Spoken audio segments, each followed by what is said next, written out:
আল্লামা ইবনে তাইমিয়া রহমতুল্লাহ আলাই, যিনি অনেক বড় আলেমে দ্বীন, যাকে শাইখুল ইসলাম উপাধি দেয়া হয়েছে, মক্কা মদিনার যত বড় বড় আলেম ওলামা আছেন সকলেই তাকে চোখ বন্ধ করে মান্য করেন। ইবনে তাইমিয়া কোনো ফতোয়া দিলে সেটাকে তারা শিরোধার্য করে নেয়।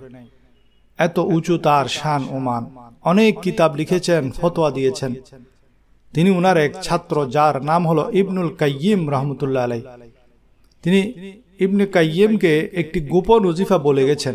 শেখ ইবনে তাইমিয়া বলেন, আমি জীবনে যা কিছু পেয়েছি তা একটি গোপন ওজিফার বরকতে পেয়েছি। আল্লামা ইবনে তাইমিয়া প্রতিদিন যে গোপন ওজিফাটি করতেন, যে ওজিফাটি তিনি তার শাগরেদ ইবনুল কাইয়িমকে বলেছেন, আজ আমি আপনাদেরকে সে গোপন ওজিফাটি বলবো। যে ওজিফাটি তিনি প্রতিদিন ফজরের সুন্নত নামাজের পর ফরজের আগে 40 বার পড়তেন। তিনি বলেন, আমার জীবনে আমি যা কিছু পেয়েছি এই ওজিফার বরকতে পেয়েছি। তিনি আরো বলেন, আমি আল্লাহর নৈকট্য লাভ করেছি, আল্লাহর মারেফত লাভ করেছি এর বরকতে। এই ওজিফার বরকতে আল্লাহ আমার ইলমে বরকত দান করেছেন, আমার আমলে বরকত দিয়েছেন, আমার বিপদ আপদ দূর করে দিয়েছেন। যারা ফজরের সুন্নত ঘরে পড়েন, তারা সুন্নত পড়ে ঘর থেকে মসজিদে যেতে যেতেও পড়তে পারবেন। মনে রাখবেন, ফজরের সুন্নত নামাজ ঘরে পড়া উত্তম।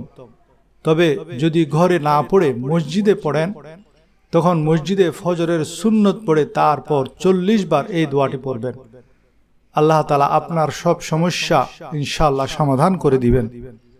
দোয়াটি হলো, ইয়া হাইয়্যু ইয়া কাইয়্যুম বিরহমাতিকা আস্তাগীসু, ইয়া হাইয়্যু ইয়া কাইয়্যুম বিরহমাতিকা আস্তাগীস।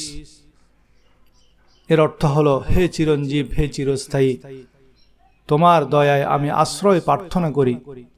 রাসূলুল্লাহ সাল্লাল্লাহু আলাইহি ওয়াসাল্লাম যে কোনো বিপদ আপদে সমস্যায় এই দোয়াটি পড়তেন। আল্লাহ তাআলা আমাদেরকে পড়ার তৌফিক দান করুন, আমরাও ইনশাআল্লাহ আমল করার চেষ্টা করব।